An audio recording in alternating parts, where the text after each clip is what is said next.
예비 시아버지셨어요. 그녀의 입술이 파르르 떨렸습니다. 회사 정문 앞에 줄지어 들어오는 검은색 벤츠 차량들을 보며 가연의 다리에 힘이 풀렸어요. 일주일 전 부산역에서 만난 그 초라한 노인이 떠올랐습니다. 떨리는 손으로 국밥 한 그릇 값을 내지 못해 쩔쩔매던 그 모습. 그녀는 주머니에 있던 전 재산 30만 원을 선뜻 건넸었죠. 병원비까지 대신 내주며 끝까지 곁을 지켰던 그 새벽. 그런데 지금 고급 세단에서 내리는 그 노인의 모습은 완전히 달랐습니다. 수천만 원짜리 정장에 단정하게 빗어넘긴 백발, 그리고 그 뒤를 따르는 경호원들. 한별그룹 재단 이사장 도창수. 그가 바로 자신이 도왔던 그 노인이었고, 더 충격적인 건 옆에 있던 팀장이 조심스럽게 다가와 저에게 속삭인 한마디였습니다. 사연 시작합니다. 복 받으세요. 부산역의 새벽은 유독 춥습니다. 11시 58분을 가리키는 전광판 시계가 똑딱거리는 소리만이 텅 빈 대합실을 메우고 있었죠. 윤가연은 낡은 캐리어를 한쪽으로 밀어두고 차가운 플라스틱 의자에 앉아 있었습니다. 32살의 나이에 서울 본사 첫 출근이라니 가슴 한편이 뭉클하면서도 답답했어요. 손에는 어머니가 건네준 하얀 봉투가 들려 있었습니다. 30만 원. 월세를 내고 나면 정말 이것뿐인 돈이었죠. 가연은 봉투를 가방 깊숙이 넣으며 작게 한숨을 내쉬었습니다. 대합실 한쪽에서는 환경미화원 아저씨가 바닥을 쓸고 있었고 커피 자판기에서는 김이 모락모락 피어오르고 있었어요. 그때였습니다. 대합실 구석, 가로등 불빛도 제대로 닿지 않는 벤치에 웅크린 채 앉아있는 사람이 보였어요. 이르는 좋기 넘어 보이는 노인이었습니다. 얇은 잠바 하나만 걸친 채 몸을 잔뜩 움츠리고 있었죠.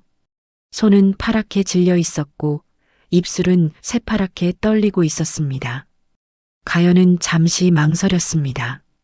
모른 척하고 지나가면 그만이었죠.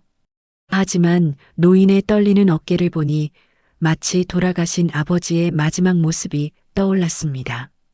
아버지도 마지막엔 저렇게 추위에 떨며 혼자 계셨었죠. 어르신 괜찮으세요? 가연이 다가가자 노인은 천천히 고개를 들었습니다. 깊게 패인 주름 사이로 지친 눈빛이 보였어요. 노인은 대답 대신 희미한 미소만 지었습니다. 그 웃음이 왠지 더 마음을 아프게 했죠. 여기 너무 추우신데 근처 국밥집이라도 가실래요? 제가 모셔다 드릴게요. 노인은 고개를 저었습니다. 괜찮네. 곧 차 타고 갈 거야. 하지만 가연의 눈에는 노인의 옷차림이나 행색으로 봐서는 어디 갈 곳이 있어 보이지 않았습니다. 가방도 짐도 아무것도 없었으니까요. 가연은 주위를 둘러보았습니다. 새벽 대합실엔 아무도 없었고 환경미화원 아저씨도 어느새 사라진 뒤였죠. 어르신 정말 괜찮으세요? 병원이라도. 그 순간 노인이 갑자기 몸을 앞으로 숙이며 기침을 시작했습니다. 마른 기침이 계속되더니 숨소리가 거칠어졌어요. 가연은 놀라서 노인의 등을 토닥였습니다. 그제야 노인의 이마에 식은 땀이 송글송글 맺혀 있는 게 보였죠. 어르신. 가연은 급하게 가방을 뒤졌습니다. 물병을 꺼내 노인에게 건넸어요. 노인은 떨리는 손으로 물을 받아 마셨습니다. 조금씩, 아주 조금씩 마시는 모습이 안쓰러웠죠. 감사하네. 젊은이. 노인의 목소리는 갈라져 있었습니다. 가연은 결심했어요. 역사 밖으로 나가 바로 옆 골목에 있는 24시 국밥집으로 노인을 부축해 갔습니다. 새벽의 찬 바람이 두 사람의 얼굴을 스쳤죠. 국밥집 문을 열자 따뜻한 김이 확 밀려왔습니다. 주인 아주머니가 놀란 표정으로 두 사람을 맞았어요. 아이고, 이 추운데. 어서 들어오세요. 가연은 노인을 따뜻한 온돌 자리에 앉혔습니다. 곧바로 뜨거운 돼지국밥 한 그릇을 주문했죠. 김이 모락모락 피어오르는 국밥이 나오자 노인의 얼굴에 생기가 돌기 시작했습니다. 천천히 드세요. 노인은 떨리는 손으로 숟가락을 들었습니다. 한 숟가락, 두 숟가락. 뜨거운 국물이 목으로 넘어갈 때마다 노인의 표정이 편안해졌어요. 가연은 그 모습을 보며 마음 한편이 따뜻해졌습니다. 계산할 때가 되었습니다. 가연은 가방에서 하얀 봉투를 꺼냈어요. 30만 원 중에서 만 원을 빼서 계산했습니다. 영수증을 받아 가방에 넣으면서 시간을 확인했죠. 새벽 6시 43분. 이 시간을 왜인지 기억해야 할 것 같았습니다. 어르신, 이제 괜찮으신가요? 노인은 고개를 끄덕였습니다. 그리고 주머니에서 무언가를 꺼내려다가 멈췄어요. 대신 가연의 손을 살짝 잡았습니다. 노인의 손은 여전히 차가웠지만 아까보다는 훨씬 따뜻해져 있었죠. 고맙네. 정말 고마워. 가연은 미소를 지었습니다. 별 말씀을요. 건강하세요. 국밥집을 나서는 노인을 배웅하며 가연은 문득 노인이 떨어뜨린 것을 발견했습니다. 낡은 회중시계였어요. 시계 뒷면에는 부산철도 근속 30년이라는 글귀가 희미하게 새겨져 있었습니다. 어르신, 시계 떨어뜨리셨어요. 가연이 뛰어가 시계를 건넸습니다. 노인은 시계를 받으며 또 한 번 미소를 지었어요. 그 미소가 왠지 의미심장해 보였지만 가연은 깊이 생각하지 않았습니다. 노인이 천천히 걸어가는 뒷모습을 보며 가연은 가방 속 이제 29만 원만 남은 봉투를 만졌습니다. 월세 내고 나면 정말 빠듯할 거예요.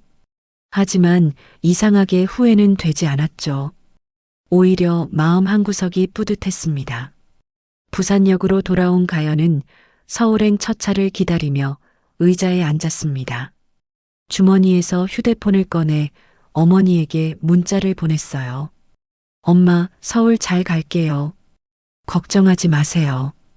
곧이어 어머니의 답장이 왔습니다. 우리 딸 힘내라. 남도 온 건 꼭 돌아온다. 가연은 쓴웃음을 지었습니다. 어머니는 늘 그런 말씀을 하셨죠. 하지만 현실은 그리 녹록지 않았어요. 그래도 오늘 아침만큼은 어머니 말씀이 맞았으면 좋겠다는 생각이 들었습니다. 서울행 기차 안에서 가연은 어머니와의 마지막 대화를 떠올렸습니다. 어제 저녁 부산의 작은 반찬 가게에서 어머니는 김치를 담그고 계셨죠. 빨간 고무장갑을 낀 손으로 배추를 절이면서도 휴대폰은 어깨에 끼고 통화를 하고 있었어요. 네, 알겠습니다. 다음 달 15일까지는 꼭 갚을게요. 전화를 끄는 어머니의 얼굴엔 깊은 주름이 패여 있었습니다. 빚독촉 전화였죠. 가게 월세도 석 달째 밀렸고 대부업체 이자는 눈덩이처럼 불어나고 있었어요.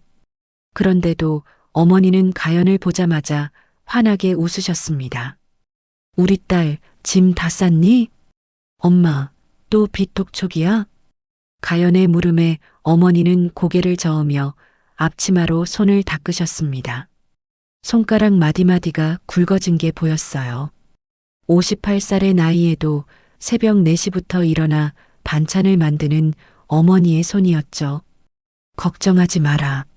엄마가 다 해결할 거야. 너는 서울 가서 잘하면 돼.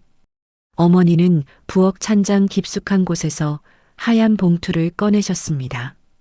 구겨진 10,000원짜리 지폐 30장이 들어 있었죠. 아마 몇 달 동안 조금씩 모으신 돈일 겁니다. 엄마, 이건 비상금이야. 서울 가서 첫 월급 받을 때까지 써. 굶지는 마라. 가연은 봉투를 받는 손이 떨렸습니다. 빚에 시달리면서도 딸을 위해 돈을 모으신 어머니. 눈시울이 뜨거워졌어요. 엄마도 돈 없잖아. 이걸 어떻게 해? 어머니는 가연의 머리를 쓰다듬으셨습니다. 거친 손이었지만 따뜻했죠. 가연아, 엄마가 늘 하는 말 있잖니. 남을 도우면 그게 다 돌아온다. 하늘이 그냥 두지 않아. 엄마는 그런 말만 해. 현실은 안 그래. 가연이 투덜거리자 어머니는 잠시 말을 멈추셨습니다. 그리고는 낡은 액자 하나를 가리키셨어요. 아버지 사진이었습니다. 7해 전에 돌아가신 아버지는 사진 속에서 미소 짓고 있었죠. 내 아빠도 그랬어. 힘들 때일수록 남을 더 도왔지. 택시기사 하면서도 노인분들은 요금도 안 받고 모셔다 드렸어.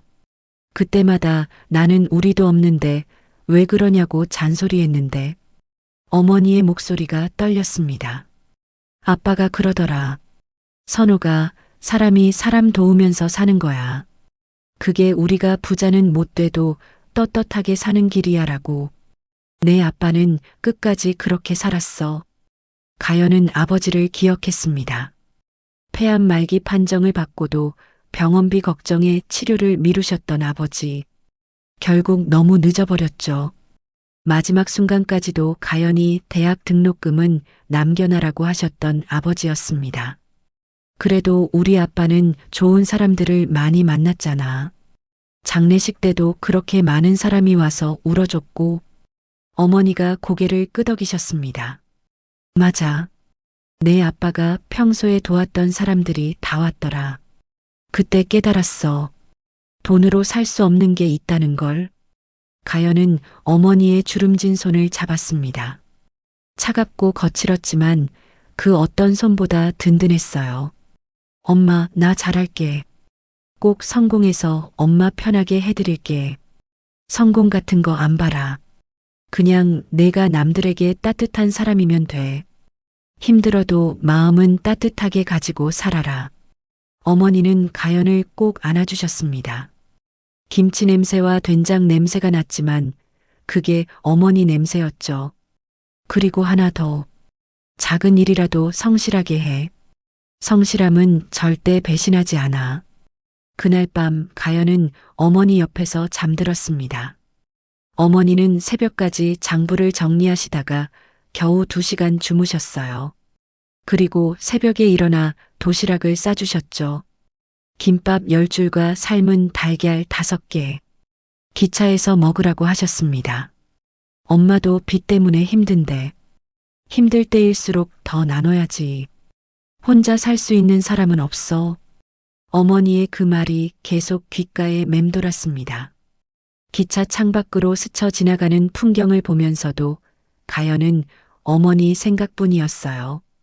빚독촉에 시달리면서도 남을 돕는 게 돌아온다고 믿는 어머니. 그 믿음이 순진한 건지 아니면 정말 진리인지 가연은 알 수 없었습니다. 휴대폰이 울렸습니다. 어머니였어요. 가연아, 부산역에서 뭔 일 있었니? 국밥집 아주머니가 전화했는데 웬 할아버지 도와줬다며? 가연은 깜짝 놀랐습니다. 작은 동네라 소문이 빠르긴 했지만 벌써 어머니 귀에까지 들어갔다니. 아, 그냥 추워 보여서 국밥 한 그릇 사드렸어요. 잘했다. 정말 잘했어. 그 노인분이 얼마나 고마워하셨을까. 엄마, 그런데 내 돈도 없는데. 돈보다 마음이 먼저야. 내가 준 건 국밥 한 그릇이 아니라 따뜻한 마음이야. 그런 마음은 꼭 돌아와. 가연은 쓴웃음을 지었습니다. 어머니는 정말 끝까지 그 말씀이시네요. 하지만 이상하게도 오늘은 그 말이 위로가 되었습니다. 엄마, 나 서울 도착하면 연락할게. 그래. 몸 조심하고. 아, 그리고 가연아. 응? 어려운 사람 보면 모른 척하지 마. 작은 도움이라도 베풀면서 살아. 그게 우리 집안 가훈이잖니. 전화를 끊고 나서 가연은 가방 속 봉투를 만져봤습니다. 29만 원. 한 달을 버텨야 할 돈입니다. 하지만 후회는 없었어요. 오히려 마음 한구석이 따뜻했죠. 그때 옆자리 할머니가 말을 걸어왔습니다. 학생, 서울 가니? 네, 할머니. 일하러 가요. 고생이 많구나. 근데 방금 통화 들으니까 좋은 어머니 두셨네. 맞는 말씀이야. 베푼 건 돌아와. 할머니는 가방에서 귤 2개를 꺼내 가연에게 주셨습니다. 별거 아니지만 먹으면서 가. 긴 여행이잖아. 가연은 귤을 받으며 생각했습니다. 어쩌면 어머니 말씀이 맞을지도 모른다고. 작은 친절이 또 다른 친절을 부르는 것일지도 모른다고.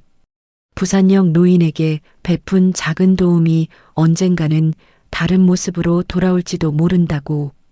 하지만 가연은 상상도 못했습니다. 일주일 뒤 그 노인과의 인연이 자신의 인생을 완전히 바꿔놓을 거라는 걸. 그리고 어머니가 늘 말씀하시던 베푼 건 돌아온다는 그 말이 놀라운 방식으로 실현될 거라는 걸 말이죠. 서울역에 도착한 가연은 숨이 막힐 것 같았습니다. 사람들이 빠른 걸음으로 스쳐 지나갔고 누구도 서로를 쳐다보지 않았어요. 부산과는 완전히 다른 세계였죠. 무거운 캐리어를 끌고 지하철역으로 내려가는데 에스컬레이터에서 뒤에 있던 직장인이 짜증 섞인 목소리로 말했습니다. 좀 비켜주실래요? 바쁜데. 가연은 황급히 한쪽으로 몸을 붙였습니다. 서울의 첫인상은 차가웠어요. 회사까지는 지하철로 40분. 출근 시간이라 발 디딜 틈도 없었죠. 겨우 회사 건물에 도착했을 때 가연의 블라우스는 땀으로 축축해져 있었습니다. 한별식품 본사는 15층짜리 유리 건물이었습니다. 로비에 들어서자 대리석 바닥에 구두 소리가 딱딱 울렸어요. 보안 데스크에서 임시 출입증을 받고 엘리베이터를 기다리는데 옆벽에 붙은 안내문이 눈에 들어왔습니다. 엘리베이터 내부 CCTV 일부 구간 점검 중. 3월 20일까지. 품질관리부는 7층에 있었습니다. 문을 열고 들어가니 이미 직원들이 분주하게 움직이고 있었어요. 가연이 들어오자 몇몇이 힐끔 쳐다봤지만 곧 시선을 거두었습니다. 신입사원 윤가연 씨죠? 인사팀 직원이 다가왔습니다. 이름표에는 김미정 차장이라고 적혀 있었어요. 40대 초반으로 보이는 그녀는 따뜻한 미소를 지었습니다. 네, 안녕하세요. 첫날이라 긴장되죠? 자리 안내해 드릴게요. 미정은 가연을 사무실 구석 자리로 안내했습니다. 작은 책상 하나와 낡은 의자, 그리고 중고로 보이는 컴퓨터가 놓여 있었어요. 창문도 없는 자리였죠. 여기가 가연 씨 자리예요. 필요한 거 있으면 말해주세요. 그때 화려한 정장을 입은 여자가 다가왔습니다. 가연과 같은 나이쯤으로 보였는데 메이크업도 완벽했고 명품 가방을 들고 있었어요. 어머, 신입이세요? 저는 백서연이에요. 같은 날 입사한 동기네요.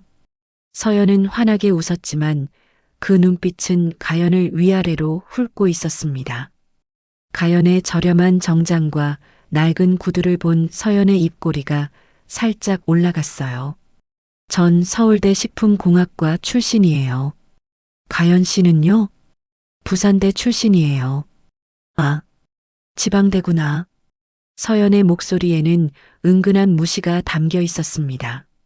그녀는 가연 옆에 훨씬 좋은 자리, 창가 쪽에 앉았어요. 컴퓨터도 최신형이었죠. 참 들었어요? 우리 부서에 신사업 TF팀이 꾸려진대요. 신입도 지원할 수 있다는데 저는 벌써 팀장님께 어필했어요. 서연이 자랑스럽게 말하는 사이 한 남자가 사무실로 들어왔습니다. 30대 중반으로 보이는 그는 깔끔한 정장에 안경을 쓰고 있었어요. 직원들이 모두 고개를 숙여 인사했습니다. 신사업팀장 강태석입니다. 신입사원분들 오셨다고 들었는데 태석의 목소리는 차분했습니다. 그는 가연과 서연을 번갈아 보더니 책상 위에 서류 뭉치를 내려놓았어요. 보리식혜 리브랜딩 프로젝트예요. 우리 회사 주력 상품인데 매출이 계속 떨어지고 있어요. 신입들도 아이디어 있으면 제안서 내도 됩니다. 서연이 즉시 손을 들었습니다. 팀장님, 저 꼭 참여하고 싶어요. 저희 아버지가 음료 유통업을 하셔서 시장을 잘 알아요. 태석은 고개를 끄덕였습니다. 그리고 가연을 보았어요. 윤가연 씨는요? 저는 일단 업무 파악부터 하겠습니다. 가연의 대답에 서연이 피식 웃었습니다. 태석은 별다른 표정 변화 없이 자리를 떠났어요. 점심시간이 되자 직원들이 삼삼오오 모여 구내식당으로 향했습니다. 가연은 도시락을 꺼냈어요. 어머니가 싸준 김밥이었죠. 하지만 이미 김이 눅눅해져 있었습니다. 어머, 도시락이에요? 구내식당 안 가요? 서연이 다가왔습니다. 그녀 뒤로 다른 직원들도 있었어요. 오늘은 도시락이 있어서요. 그렇구나. 근데 냄새가 좀. 다들 일하는데 김밥 냄새는 좀 그렇지 않아요? 서연의 말에 주변 직원들이 킥킥거렸습니다. 가연은 조용히 도시락을 다시 넣었어요. 결국 점심은 건물 밖 벤치에서 혼자 먹었습니다. 오후가 되자 품질관리부 일상 업무가 시작되었습니다. 원료 검수, 미생물 검사 데이터 입력, 온도 기록표 작성. 가연은 묵묵히 일을 배웠어요. 그런데 이상한 점을 발견했습니다. 보리식혜 판매 데이터를 보니 노년층 구매율이 높은데 제품은 젊은 층을 겨냥하고 있었던 거예요. 이건 타겟이 잘못됐는데. 가연은 혼잣말을 했습니다. 그리고 조용히 노트에 메모를 시작했어요. 시장 조사가 필요하다고 생각했죠. 특히 실제 구매층인 노년층의 입맛을 파악해야 했습니다. 퇴근 시간 가연은 가장 늦게까지 남아 있었습니다. 컴퓨터로 자료를 찾고 보고서 양식을 익혔어요. 옆자리 서연은 벌써 팀장들과 회식을 간 뒤였습니다. 아직도 있었어요? 미정 차장이 다가왔습니다. 그녀는 가연의 모니터를 보더니 감탄했어요. 와, 첫날부터 이렇게 열심히 하네요. 근데 너무 무리하지 마요. 괜찮아요. 배울 게 많아서요. 미정은 가연의 책상 위에 놓인 수첩을 보았습니다. 빼곡히 적힌 메모들, 그리고 직접 그린 시장 분석 도표가 있었어요. 가연 씨, 혹시 지방대 출신이라고 무시당했어요? 갑작스러운 질문에 가연이 놀라자 미정이 쓴웃음을 지었습니다. 다 들려요. 서연이가 뒤에서 뭐라 하는지. 신경 쓰지 마요. 실력으로 보여주면 돼요. 미정은 가연의 어깨를 토닥이고 갔습니다. 혼자 남은 가연은 창밖을 보았어요. 서울의 야경이 반짝이고 있었지만 차갑게 느껴졌습니다. 휴대폰이 울렸습니다. 어머니였어요. 가연아, 첫날 어땠니? 좋아요, 엄마. 거짓말이었습니다. 하지만 어머니를 걱정시키고 싶지 않았어요. 잘 지내고 있지? 밥은 먹었고? 네, 김밥도 맛있게 먹었어요. 사실 반도 못 먹었지만 그런 말은 할 수 없었죠. 가연은 가방 속 29만 원이 든 봉투를 만졌습니다. 이 돈으로 한 달을 버텨야 해요. 하지만 포기하지 않을 겁니다. 그때 가연은 알지 못했습니다. 일주일 뒤 이 차가운 회사가 발칵 뒤집힐 사건이 일어날 거라는 걸. 그리고 부산역에서 도운 그 노인이 자신의 운명을 바꿔놓을 열쇠를 쥐고 있다는 걸 말이죠. 입사한 지 사흘째 되는 날이었습니다. 가연은 여전히 가장 먼저 출근해서 가장 늦게 퇴근하고 있었어요. 그날도 저녁 9시가 넘어서야 건물을 나섰습니다. 버스 정류장으로 향하는데 회사 건물 옆 작은 공원 벤치에서 익숙한 실루엣이 보였어요. 가연은 걸음을 멈췄습니다. 분명히 부산역에서 만났던 그 노인이었어요. 같은 구부정한 자세, 같은 얇은 잠바. 하지만 이번엔 상태가 더 심각해 보였습니다. 노인은 벤치에 쓰러져 있다시피 했고 숨소리가 거칠게 들렸어요. 어르신. 가연이 달려가자 노인이 힘겹게 눈을 떴습니다. 그 순간 가연의 심장이 쿵 내려앉았어요. 노인의 얼굴이 새파랗게 질려 있었고 입술은 보라색으로 변해 있었습니다. 어르신, 정신 차리세요. 119 부를게요. 가연은 떨리는 손으로 휴대폰을 꺼냈습니다. 그런데 노인이 약하게 가연의 팔을 잡았어요. 괜찮네. 잠시만. 노인의 손은 얼음장처럼 차가웠습니다. 가연은 자신의 외투를 벗어 노인에게 덮어주었어요. 그리고 가방에서 보온병을 꺼냈습니다. 오늘 아침에 담아온 따뜻한 물이었죠. 천천히 드세요. 노인이 물을 마시는 동안 가연은 노인의 주머니에서 떨어진 물건을 발견했습니다. 부산역에서 봤던 그 낡은 회중시계였어요. 시계는 멈춰 있었는데 6시 43분을 가리키고 있었습니다. 부산역 국밥집에서 계산했던 바로 그 시간이었죠. 이 시계. 노인이 힘없이 웃었습니다. 그날 이후로 멈췄네. 신기하지 않나? 가연은 놀라 노인을 바라봤습니다. 노인이 자신을 기억하고 있었던 거예요. 저를 기억하세요? 어찌 있겠나? 추운 새벽에 따뜻한 국밥 한 그릇. 그게 얼마나 고마웠는지. 노인은 잠시 숨을 고르더니 말을 이었습니다. 사실 그날 마지막이 될 뻔했네. 자네가 아니었으면. 가연의 눈시울이 뜨거워졌습니다. 그때 노인이 갑자기 기침을 시작했어요. 이번엔 정말 심각했습니다. 기침에 피가 섞여 나왔죠. 어르신. 가연은 더 이상 망설이지 않고 119를 눌렀습니다. 구급차가 오기까지 10분이 걸렸는데 그 10분이 10년처럼 느껴졌어요. 가연은 계속 노인의 손을 잡고 있었습니다. 괜찮으실 거예요. 꼭 괜찮으실 거예요. 구급대원들이 도착해서 노인을 들것에 실었습니다. 한 구급대원이 가연에게 물었어요. 보호자이신가요? 아니요, 그냥 아는 분이에요. 병원에 같이 가실 건가요? 가연은 망설였습니다. 모르는 사람이나 다름없는데 병원까지 따라가야 할까? 하지만 노인이 실려가는 모습을 보니 그냥 갈 수가 없었어요. 네, 같이 갈게요.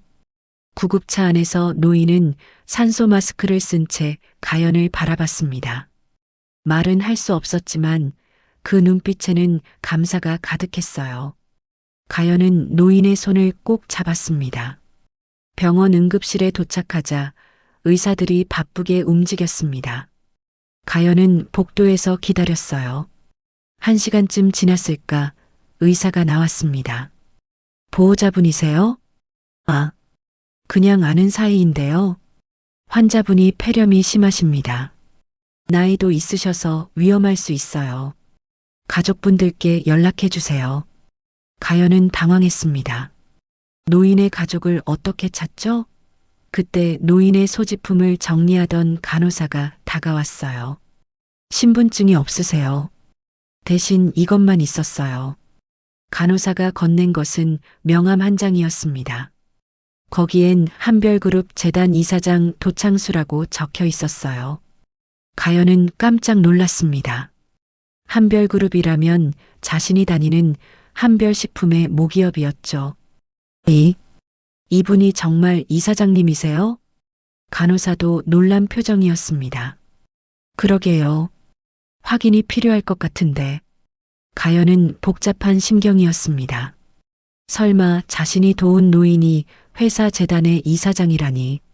하지만 그럴 리가 없다고 생각했어요.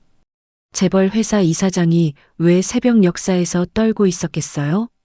일단 제가 비용을 낼게요. 가연은 가방에서 봉투를 꺼냈습니다. 29만 원 중에서 10만 원을 냈어요. 입원비 일부라도 내야 했으니까요. 밤 11시가 되어서야 노인이 깨어났습니다. 가연은 병실로 들어갔어요. 어르신, 괜찮으세요? 노인은 약하게 미소 지었습니다. 또 신세를 졌구나. 아니에요.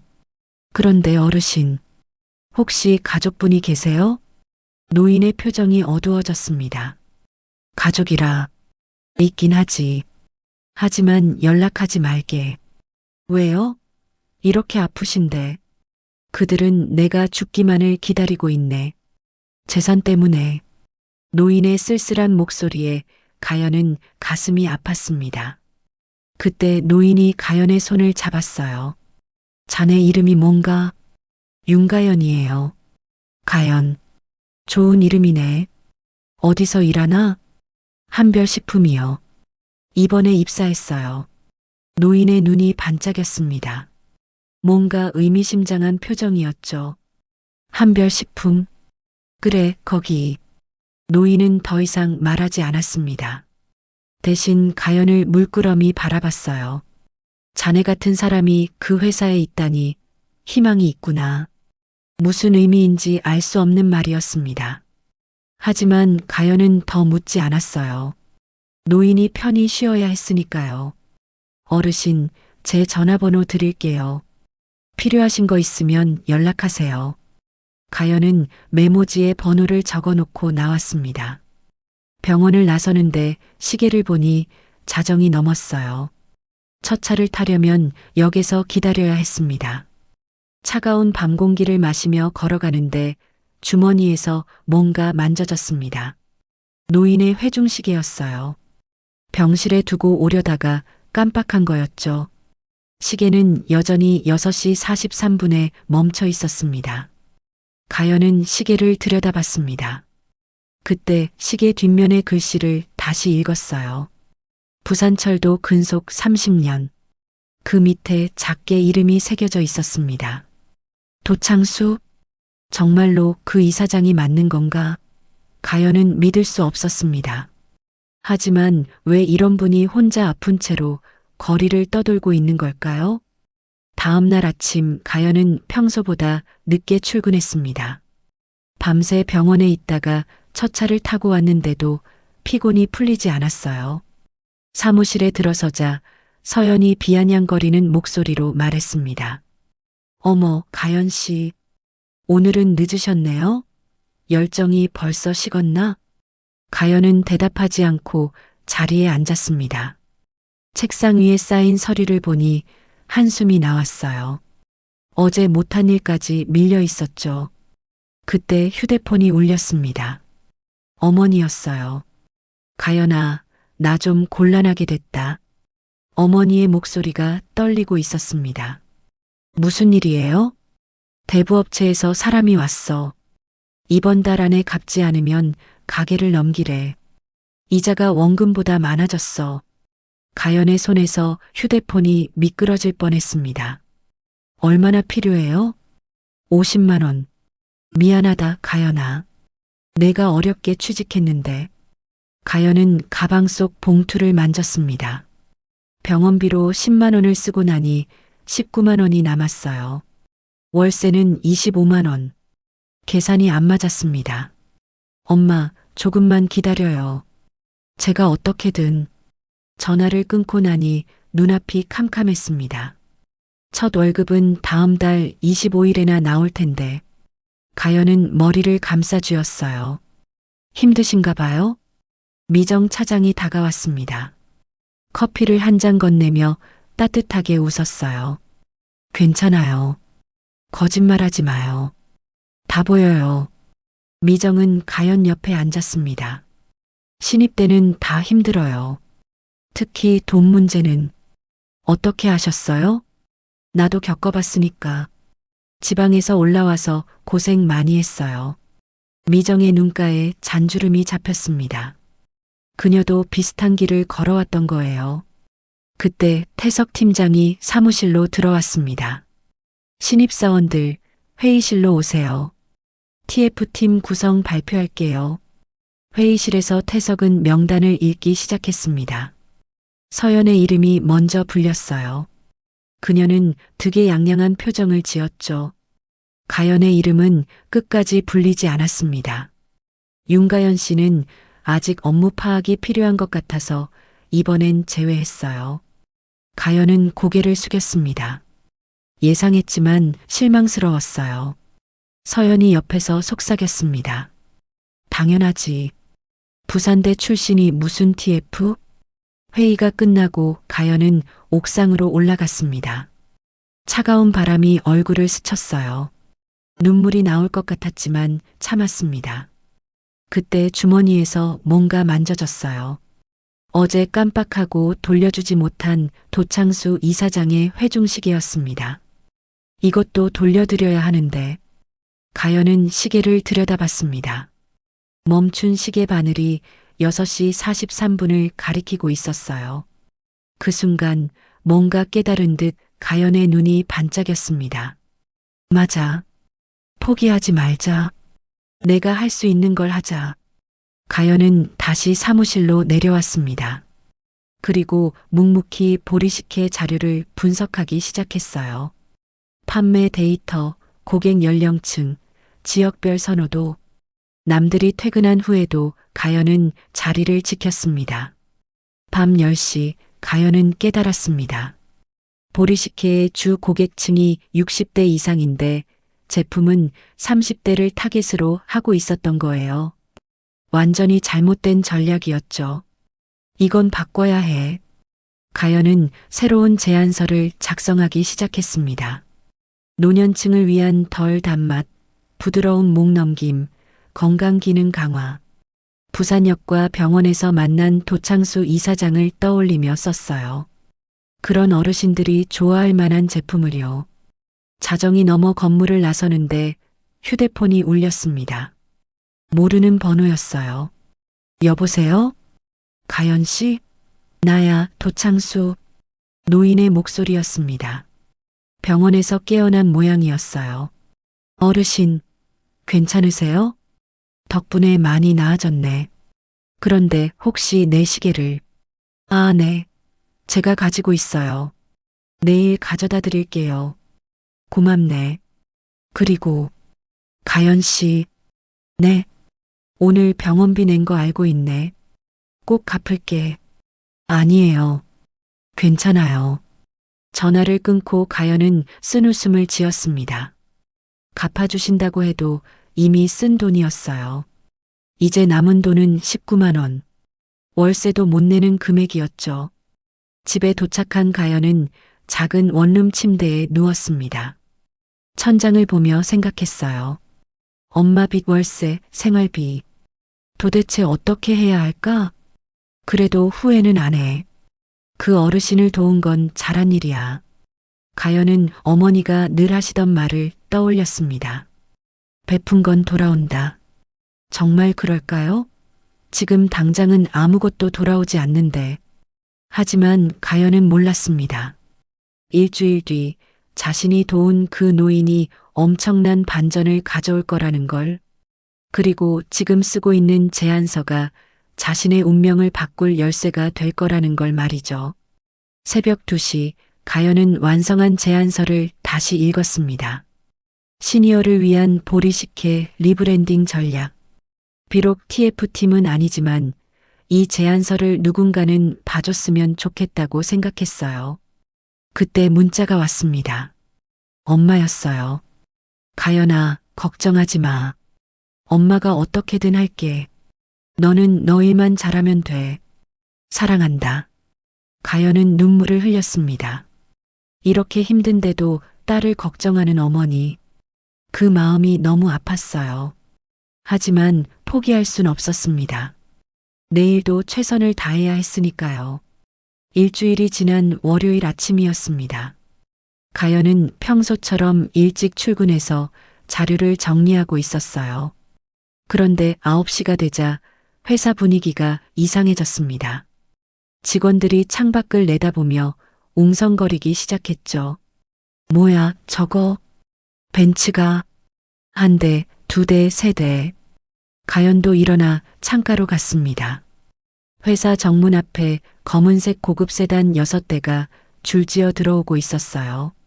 맨 앞 차량 번호판에는 재단이라는 글자가 선명했습니다. 재단 이사장님이 오신대. 누군가의 외침에 사무실이 발칵 뒤집혔습니다. 부장이 허둥지둥 넥타이를 고쳐 매고 과장들은 책상 위를 정리하기 시작했어요. 서연은 화장실로 뛰어가 화장을 고쳤죠. 이 사장님이 왜 갑자기 1년에 한 번 올까 말까 한데 그때 내선 전화가 울렸습니다. 인사팀에서 걸려온 전화였어요. 전 직원 대회의실로 모이세요. 10분 안에요. 대회의실로 향하는 복도는 긴장감으로 가득했습니다. 가연도 떨리는 마음으로 회의실에 들어갔어요. 200명이 넘는 직원들이 숨을 죽이고 서 있었습니다. 회의실 문이 열렸습니다. 검은 정장을 입은 경호원들이 먼저 들어왔고 그 뒤로 한 노인이 천천히 걸어 들어왔어요. 가연은 숨이 멎을 뻔했습니다. 도창수 이사장이었습니다. 일주일 전 병원에서 헤어진 바로 그 노인이었어요. 하지만 지금의 모습은 완전히 달랐습니다. 고급 정장에 넥타이, 반듯하게 빗어넘긴 백발. 병원에서 봤던 초라한 노인의 모습은 어디에도 없었죠. 도창수 이사장이 단상에 올라섰습니다. 그리고 천천히 직원들을 둘러봤어요. 그 시선이 가연에게 머물렀을 때 가연은 숨을 삼켰습니다. 하지만 이사장은 아무런 표정 변화 없이 시선을 옮겼어요. 날 못 알아보시는 건가? 아니면 모른 척 하시는 건가? 오늘 갑작스럽게 찾아온 이유가 있습니다. 이사장의 목소리가 회의실에 울려 퍼졌습니다. 병원에서 들었던 약한 목소리가 아니었어요. 위험 있고 단호한 목소리였죠. 우리 회사가 어려운 시기를 겪고 있다는 건 다들 알고 계실 겁니다. 특히 보리식혜 매출이 계속 떨어지고 있죠. 직원들이 고개를 숙였습니다. 사실이었으니까요. 그래서 오늘부터 특별 프로젝트를 시작합니다. 전 부서가 참여하는 보리식혜 살리기 프로젝트입니다. 술렁이는 소리가 들렸습니다. 이사장이 손을 들어 조용히 시켰어요. 신입사원들도 예외는 아닙니다. 오히려 신선한 아이디어를 기대합니다. 그 말에 서연의 눈이 반짝였습니다. 기회라고 생각한 거죠. 가연도 가슴이 두근거렸어요. 어제 밤새 만든 제안서가 떠올랐습니다. 회의가 끝나고 이사장이 나가려는데 갑자기 멈춰섰습니다. 그리고 돌아서서 말했어요. 그리고 제안서는 이번 주 금요일까지입니다. 형식은 자유입니다. 이사장이 회의실을 나가는 순간 가연과 눈이 마주쳤습니다. 아주 짧은 순간이었지만 이사장의 눈가에 미소가 스친 것 같았어요. 하지만 너무 빨라서 확신할 수는 없었습니다. 이사장 일행이 떠나자 회사는 다시 술렁거렸습니다. 일주일 안에 제안서라니. 신입도 참여한대? 말이 되나? 서연이 가연에게 다가왔습니다. 가연 씨도 낼 거예요? 부산대 출신이 무슨 제안서를. 가연은 대답하지 않았습니다. 대신 자리로 돌아가 노트북을 켰어요. 어제 만든 제안서를 다시 열었습니다. 시니어를 위한 보리식혜 리브랜딩. 수정할 부분이 보였어요. 점심시간 가연은 도시락 대신 현장 조사를 나갔습니다. 회사 근처 경로당을 찾아갔죠. 그곳에서 어르신들과 대화를 나눴어요. 보리식혜요? 너무 달아서 안 먹어요. 목 넘김이 불편해. 텁텁하다고 해야 하나. 가연은 꼼꼼히 메모했습니다.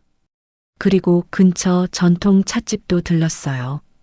그곳 사장님이 말했습니다. 요즘 어르신들은 건강 생각해서 단맛을 줄이려고 해요. 우리 집 수정과도 설탕을 반으로 줄였더니 오히려 잘 팔려요. 귀중한 정보였습니다. 가연은 열심히 받아 적었어요. 회사로 돌아오는 길, 가연은 우연히 이사장의 차량을 봤습니다. 회사 주차장이 아닌 옆 건물 주차장에 세워져 있었어요. 그리고 놀랍게도 이사장이 차에서 내려 걸어가는 모습이 보였습니다.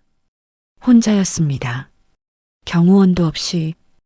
이사장은 천천히 걸으며 회사 건물을 올려다봤어요. 그 표정에는 알 수 없는 쓸쓸함이 있었습니다. 가연은 숨어서 지켜봤어요. 그때 이사장이 주머니에서 뭔가를 꺼냈습니다. 회중시계였어요. 아니, 회중시계를 꺼내려다가 없다는 걸 깨달은 듯 빈 주머니만 만지작거렸습니다. 맞아, 시계는 내가 가지고 있지. 가연은 가방에서 시계를 꺼냈습니다. 이사장에게 돌려드려야 하는데 지금 다가가면 이상하게 보일 것 같았어요. 게다가 이사장은 왜 자신을 모른 척 했을까요? 그때 휴대폰이 울렸습니다. 어머니였어요. 가연아, 미안하다.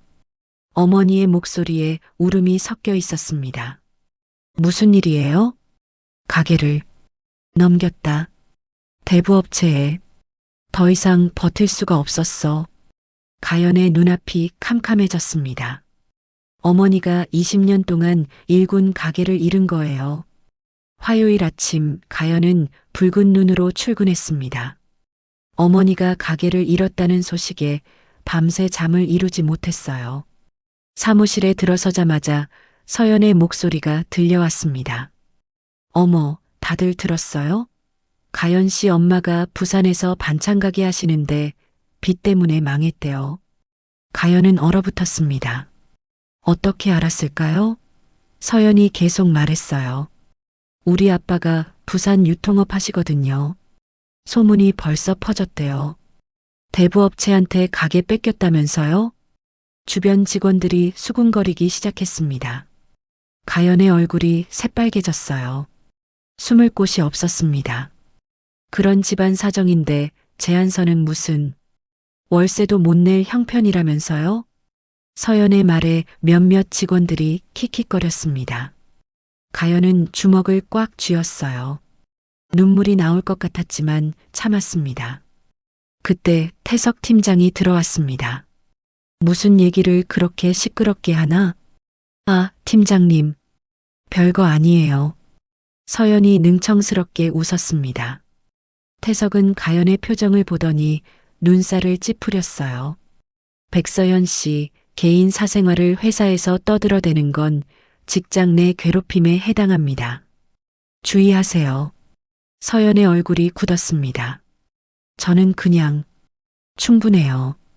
다들 일하세요. 태석이 나가자 서연은 가연을 노려봤습니다. 그리고 작은 목소리로 말했어요. 팀장한테 잘 보이려고 애쓰네. 부산 촌년이 뭘 안다고. 가연은 자리에 앉아 컴퓨터를 켰습니다. 하지만 화면에 글자들이 보이지 않았어요. 서연의 말이 계속 귓가에 맴돌았죠. 점심시간 가연은 옥상으로 올라갔습니다. 혼자 있고 싶었어요. 그런데 누군가 뒤를 따라왔습니다. 미정 차장이었어요. 괜찮아요? 미정은 따뜻한 커피 2잔을 들고 있었습니다. 하나를 가연에게 건넸어요. 안 괜찮은 것 같은데. 그냥 힘드네요. 가연의 목소리가 떨렸습니다. 미정이 옆에 앉았어요. 서연이 때문이죠? 신경 쓰지 마요. 그 애는 원래 그래요. 왜 저한테만 그럴까요? 미정이 한숨을 쉬었습니다. 질투하는 거예요. 가연 씨가 열심히 하니까. 어제도 밤늦게까지 남아서 일했다면서요? 가연은 놀라 미정을 봤습니다. 어떻게 하셨어요? 야근 기록 다 남아요. 그리고 미정이 잠시 망설이더니 말했어요. 태석 팀장님이 가연 씨 제안서 초안을 봤대요. 인상 깊었다고. 정말요? 네. 시니어 타겟이라는 발상이 신선했다고. 그래서 서연이가 더 견제하는 거예요. 그때 가연의 휴대폰이 울렸습니다. 모르는 번호였어요. 여보세요? 가연 씨? 나야. 도창수 이사장의 목소리였습니다. 가연은 깜짝 놀라 일어섰어요. 이사장님. 미정도 놀란 표정으로 가연을 봤습니다. 가연은 황급히 손사래를 쳤어요. 아, 아니. 그러니까. 괜찮네. 어제 회사에서 봤지? 모른 척해서 미안해. 왜 그러셨어요? 복잡한 사정이 있네. 나중에 설명할게. 그보다 시계. 아, 네. 가지고 있어요. 고맙네. 그런데 가연 씨, 요즘 힘든 일이 있나? 이사장이 어떻게 알았을까요? 가연은 말문이 막혔습니다. 괜찮아요. 거짓말하지 말게. 목소리에 다 나타. 가연은 결국 눈물을 흘렸습니다. 미정이 놀라서 휴지를 건넸어요. 사실 엄마가 가게를 잃었어요. 그래서 힘들구나. 이사장의 목소리가 부드러워졌습니다. 가연 씨, 내가 한 가지 말해주고 싶은 게 있네. 인생에서 가장 어두운 순간이 새로운 시작에 전조란다. 무슨 말씀이세요? 나도 젊었을 때 모든 걸 잃었네. 기관사 일을 그만두고 길거리를 헤맸지. 하지만 그때 만난 사람이 날 살렸어. 작은 도움이었지만 그게 씨앗이 되어 오늘의 내가 있게 됐지. 가연은 숨을 삼켰습니다. 그러니 포기하지 말게. 특히 그 제안서 끝까지 완성해. 내가 직접 볼 거야. 이사장님이요? 그래. 금요일 발표회에서 보자구나. 전화가 끊어졌습니다. 가연은 멍하니 휴대폰을 바라봤어요. 미정이 놀란 표정으로 물었습니다. 정말 이사장님이었어요? 가연은 고개를 끄덕였습니다. 하지만 자세한 건 말할 수 없었어요. 미정이 가연의 어깨를 토닥였습니다. 대단하네요. 이사장님이 직접 전화하시다니. 뭔가 특별한 인연이 있나 봐요. 그날 저녁 가연은 다시 제안서 작업에 몰두했습니다. 서연은 일찍 퇴근하면서 또 한마디 했어요. 열심히 해봐야 소용없을 텐데. 부산 촌년이 뭘 알아? 하지만 가연은 이제 흔들리지 않았습니다. 도창수 이사장의 말이 힘이 되었어요. 그리고 태석 팀장도 가끔 다가와 조언을 해줬습니다. 데이터 분석 잘했어요. 그런데 실행 계획이 좀 더 구체적이면 좋겠네요. 감사합니다, 팀장님. 태석은 잠시 망설이다가 말했습니다. 가연 씨, 서연 씨 말 신경 쓰지 마세요. 실력으로 보여주면 됩니다. 따뜻한 격려였습니다. 가연은 힘을 얻었어요. 밤늦게까지 제안서를 다듬었습니다. 시니어에 의한 보리식혜. 제목도 새로 정했어요. 새벽 1시 가연은 완성된 제안서를 보며 미소 지었습니다. 완벽하진 않지만 최선을 다했어요. 그때 문자가 왔습니다. 이사장이었어요. 힘내게. 선한 마음은 반드시 보상받는다네. 가연은 가방에서 이사장의 회중시계를 꺼냈습니다. 여전히 6시 43분에 멈춰 있었지만 왠지 살아있는 것 같았어요. 수요일과 목요일 가연은 제안서 완성을 위해 현장을 뛰어다녔습니다. 경로당, 노인복지관, 전통시장. 어르신들이 계신 곳이라면 어디든 찾아갔어요. 그런데 흥미로운 일이 일어났습니다. 목요일 오후 종로의 한 경로당에서였어요. 가연이 보리식혜 시음 조사를 하고 있을 때 뒤에서 누군가 지켜보고 있었습니다. 모자를 깊게 눌러 쓴 노인이었죠. 바로 도창수 이사장이었어요. 가연은 못 본 척했습니다. 이사장도 자신을 따로 부르지 않았어요. 하지만 가연이 어르신들과 대화하는 모습을 조용히 관찰하고 있었죠. 할머니, 이 맛은 어떠세요? 가연이 직접 만든 시제품을 할머니께 건넸습니다. 설탕을 줄이고 생강을 넣은 버전이었어요. 어머, 이거 괜찮네. 덜 달아서 좋아. 목 넘김도 부드럽고요.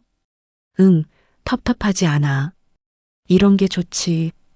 가연은 신이 나서 메모했습니다. 그때 옆에 계시던 할아버지가 말씀하셨어요. 근데 포장이 문제야. 우리 같은 노인들은 뚜껑 따기도 힘들거든. 아, 그렇구나. 어떻게 하면 좋을까요? 돌렸다는 게 아니라 당겨서 여는 거면 좋겠어. 가연은 열심히 받아 적었습니다. 그 모습을 보던 이사장의 입가에 미소가 번졌어요. 마치 자랑스러운 듯한 표정이었죠. 경로당을 나와 다음 장소로 이동하려는데 이사장이 살짝 다가왔습니다. 열심히 하는구나. 가연이 깜짝 놀라 돌아봤어요. 이사장님, 여기 어떻게? 산책 중이었네. 우연히 봤어. 거짓말이었죠. 하지만 가연은 모른 척 했습니다. 제안서 준비는 잘 돼가나? 네, 최선을 다하고 있어요. 이사장이 가연의 메모장을 보더니 고개를 끄덕였습니다. 포장 개선 아이디어 아주 좋네. 현장의 목소리를 직접 듣는 게 중요하지. 그리고는 작은 목소리로 덧붙였어요. 내일 발표 잘하게. 내가 직접 볼 거야. 이사장이 떠나고 가연은 더욱 의욕이 생겼습니다. 저녁에는 구내 시음회를 열었어요. 회사 직원들 중 부모님이 연세가 있으신 분들을 모아 시음을 부탁했죠. 우리 어머니가 단 걸 싫어하시는데 이건 괜찮다고 하실 것 같아요. 아버지가 소화가 잘 안 되신다고 하시는데 이건 부담 없으실 듯해요. 긍정적인 반응들이었습니다. 가연은 신이 났어요. 그런데 구석에서 서연이 못마땅한 표정으로 지켜보고 있었습니다. 그녀도 제안서를 준비했지만 현장 조사는 하지 않았어요. 대신 유명 컨설팅 회사의 자료를 베꼈죠. 그날 밤 가연은 제안서 최종본을 완성했습니다. 제목은 할머니, 할아버지가 만드는 보리식혜. 단순히 시니어를 위한 제품이 아니라 시니어가 직접 참여하는 제품이라는 콘셉트였어요. 구체적인 내용도 있었습니다. 경로당과 협약을 맺어 어르신들이 직접 시음 평가단이 되는 것, 포장지에 어르신들의 추억 이야기를 담는 것, 수익의 일부를 노인 복지에 기부하는 것. 새벽 2시 가연은 완성된 제안서를 보며 뿌듯했습니다. 그때 또 문자가 왔어요. 이사장이었습니다. 아직 안 잤나? 무리하지 말게. 가연은 놀랐습니다. 이사장이 어떻게 알았을까요? 창밖을 보니 맞은편 건물에서 희미한 불빛이 보였어요. 그곳은 이사장 집무실이 있는 곳이었죠. 금요일 아침 드디어 발표의 날이 왔습니다. 대회의실은 직원들로 가득 찼어요. 맨 앞줄에는 이사장을 비롯한 임원들이 앉아 있었습니다. 서연이 먼저 발표했습니다. 화려한 자료와 전문 용어들이 가득했지만 뭔가 공허했어요. 젊은 층 공략, 트렌디한 패키지, 소셜미디어 마케팅, 이미 실패한 전략의 반복이었죠. 다음은 가연의 차례였습니다. 떨리는 마음으로 단상에 올라섰어요. 그런데 프레젠테이션 파일이 열리지 않았습니다. 컴퓨터에 문제가 생긴 거예요. 죄송합니다. 잠시만. 가연이 당황하자 몇몇이 킥킥거렸습니다. 서연은 고소한 듯 웃었죠. 그때 이사장이 일어났습니다. 파일 없이 그냥 말로 해보게. 네. 진짜 좋은 아이디어는 자료 없이도 설명할 수 있어야 하네. 가연은 심호흡을 했습니다. 그리고 가방에서 직접 만든 시제품을 꺼냈어요. 이게 제가 만든 새로운 보리식혜입니다. 어제 종로 경로당 할머니가 드시고 하신 말씀이 있어요. 이제야 내 입맛에 맞는 걸 찾았다고요. 가연은 차분하게 이야기를 시작했습니다. 현장에서 만난 어르신들의 이야기, 그들의 불편함, 그리고 해결책. 자료는 없었지만 진심이 담겨 있었어요. 저는 단순히 제품을 파는 게 아니라 어르신들과 함께 만들어가자고 제안합니다. 발표를 마치자 회의실이 조용해졌습니다. 그때 이사장이 박수를 치기 시작했어요. 다른 임원들도 따라 박수를 쳤습니다. 훌륭하네. 진짜 현장의 목소리를 들었구나. 이사장이 일어서서 가연에게 다가왔습니다. 그리고 놀라운 말을 했어요. 이 프로젝트 정식으로 추진하겠네. 윤가연 씨가 책임자가 되어주게. 모두가 놀랐습니다. 신입사원이 프로젝트 책임자라니. 서연의 얼굴은 새파랗게 질렸어요. 가연도 믿을 수 없었습니다. 그때 이사장이 작은 목소리로 속삭였어요. 시계 나중에 돌려주게. 그리고 부산역에서의 그 따뜻한 마음 잊지 않았네. 그 순간 가연은 깨달았습니다. 이사장이 자신을 시험했던 거예요. 그리고 지금 그 보답을 하고 있는 거였죠. 발표회가 끝난 직후 회의실은 흥분으로 가득 찼습니다. 가연이 프로젝트 책임자로 임명되자 모두가 놀라움을 감추지 못했어요. 신입사원이 이런 큰 프로젝트를 맡다니 전례가 없는 일이었죠. 이사장이 마이크를 잡고 말했습니다. 윤가연 씨의 제안은 단순한 마케팅이 아닙니다. 진심이 담긴 소통이죠. 이것이 우리가 놓치고 있던 부분입니다. 박수 소리가 울려 퍼졌습니다. 가연은 얼떨떨했어요. 꿈만 같았죠. 태석 팀장이 다가와 축하의 악수를 건넸습니다. 정말 잘했어요. 실력을 제대로 보여줬네요. 미정 차장도 환하게 웃으며 가연을 안아주었어요. 우리 가연이가 해냈네. 하지만 모두가 기뻐하는 건 아니었습니다.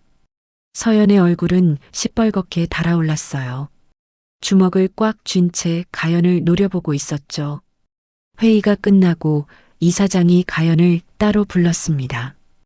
이사장 집무실은 최상층에 있었어요. 창밖으로 서울 전경이 한눈에 들어왔습니다. 앉게. 이사장의 목소리는 부드러웠습니다. 책상 위에는 낡은 액자 하나가 놓여 있었어요. 젊은 시절 이사장의 사진이었는데 철도 기관사 복장을 하고 있었죠. 내 젊은 시절이네. 그때는 정말 가난했지.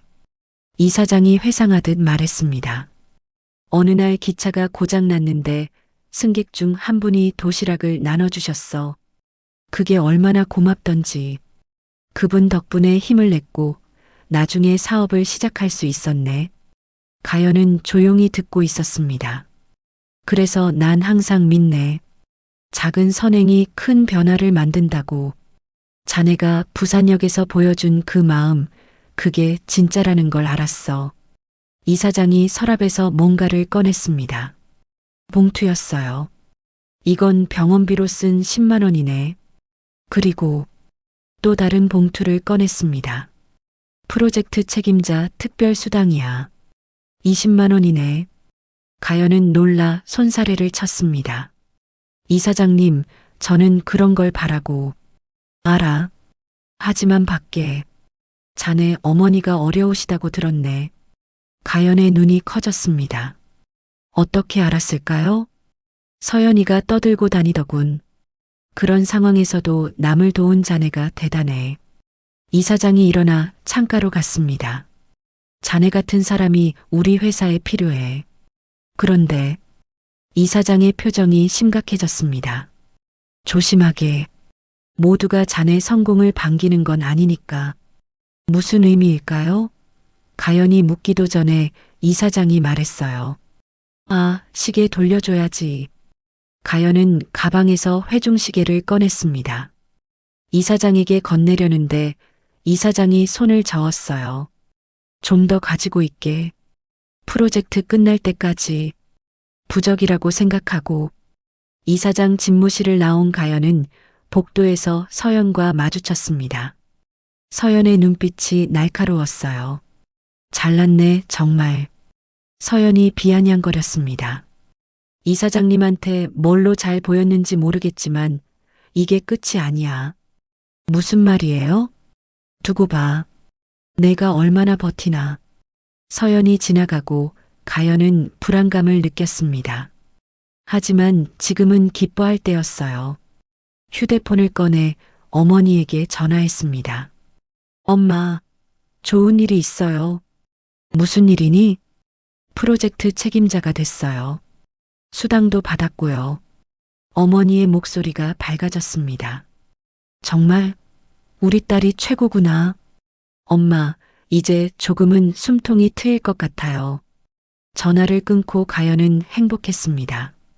드디어 인정받았다는 기쁨이 가슴에 가득했어요. 그런데 사무실로 돌아가니 이상한 일이 일어나고 있었습니다. 가연의 책상 위에 쓰레기가 쏟아져 있었어요. 커피 찌꺼기와 찢어진 종이들이 어지럽게 널려 있었죠. 이게 뭐? 주변을 둘러봤지만 아무도 없었습니다. 점심시간이라 모두 나간 것 같았어요. 가연은 조용히 청소를 시작했습니다. 그때 책상 서랍에 메모 하나가 있는 걸 발견했어요. 내 주제를 알아라. 글씨체를 보니 서연이 분명했습니다. 가연은 메모를 구겨버렸어요. 하지만 마음은 무거워졌습니다. 오후에 프로젝트 팀이 꾸려졌습니다. 놀랍게도 태석 팀장이 함께하기로 했어요. 가연 씨를 돕겠습니다. 좋은 프로젝트니까요. 하지만 서연도 팀에 포함되어 있었습니다. 이사장의 지시였어요. 모든 신입사원이 참여해야 한다고 했죠. 첫 회의에서 서연은 계속 딴지를 걸었습니다. 시니어 타겟이 과연 수익성이 있을까요? 요즘 트렌드는 젊은 층인데. 가연은 차분히 대답했습니다. 데이터를 보면 60대 이상 구매력이 계속 늘고 있어요. 오히려 블루오션이죠. 태석이 거들었습니다. 맞아요. 가연 씨 분석이 정확해요. 회의는 성공적으로 끝났습니다. 하지만 가연은 알 수 없는 불안감을 떨칠 수 없었어요. 서연의 눈빛이 계속 신경 쓰였습니다. 그날 저녁 가연이 야근을 하고 있을 때였어요. 컴퓨터 화면에 이상한 팝업이 떴습니다. 시스템 오류. 모든 파일이 삭제되었습니다. 가연은 놀라 마우스를 클릭했습니다. 정말로 프로젝트 파일들이 모두 사라져 있었어요. 며칠 동안 준비한 자료들이 흔적도 없이 없어진 거죠. 안 돼. 다행히 개인 USB에 백업이 있었습니다. 하지만 이건 단순한 실수가 아니었어요. 누군가 일부러 한 것 같았죠. 가연은 깨달았습니다. 이사장의 말이 맞았어요. 모두가 자신의 성공을 반기는 건 아니었습니다. 진짜 싸움은 이제부터인 것 같았어요. 주말이 지나고 월요일 아침 가연은 평소보다 일찍 출근했습니다. 프로젝트 첫 주가 시작되는 날이었죠. 그런데 사무실 문을 열자마자 충격적인 광경이 펼쳐졌습니다. 가연의 책상 위에 빨간 페인트로 사기꾼이라고 적혀 있었어요. 의자는 뒤집혀 있었고 서류들은 찢겨져 바닥에 널브러져 있었습니다. 가연은 다리에 힘이 풀려 그 자리에 주저앉을 뻔했어요. 이게 대체... 떨리는 손으로 휴대폰을 꺼내 사진을 찍었습니다. 증거를 남겨야 했으니까요. 그때 뒤에서 발소리가 들렸어요. 서연이었습니다. 어머, 이게 뭐야? 누가 이런 짓을... 서연의 목소리에는 놀람보다 조롱이 섞여 있었습니다. 그녀의 입꼬리가 살짝 올라가 있었어요. 혹시 내가 뭔가 잘못해서 이런 거 아니야? 남의 돈을 빼돌렸다든지. 무슨 소리예요? 가연이 화를 내자 서연이 어깨를 으쓱했습니다. 그냥 하는 말이야. 근데 이상하네. CCTV는 왜 안 돌아가지? 서연이 천장을 가리켰습니다. 정말로 CCTV 카메라에 빨간 불빛이 꺼져 있었어요. 누군가 일부러 꺼놓은 것 같았죠. 직원들이 하나둘 출근하기 시작했습니다. 모두 놀란 표정으로 가연의 책상을 바라봤어요. 수군거리는 소리가 들렸습니다. 진짜 사기꾼인가? 이사장님한테 뭘로 잘 보였을까? 가연은 묵묵히 청소를 시작했습니다. 미정 차장이 달려와 도왔어요. 누가 이런 짓을... 경비실에 신고해야 해요. 하지만 경비실의 대답은 실망스러웠습니다. 주말 동안 시스템 점검이 있어서 녹화가 안 됐네요. 죄송합니다. 너무나 완벽한 타이밍이었어요. 가연은 이게 계획적인 일이라는 걸 확신했습니다. 그날 오후 더 큰 일이 터졌습니다. 회사 익명 게시판에 글이 올라온 거예요. 윤가연의 진실 마이너스 이사장과의 수상한 관계. 글에는 가연이 이사장과 자주 통화한다는 내용, 병원에서 만났다는 내용, 그리고 돈을 받았다는 내용까지 있었습니다. 사실을 왜곡한 악의적인 글이었죠. 댓글은 순식간에 수십 개가 달렸습니다. 역시 뭔가 있었구나. 신입이 프로젝트 책임자가 되는 게 말이 되나? 낙하산이었네.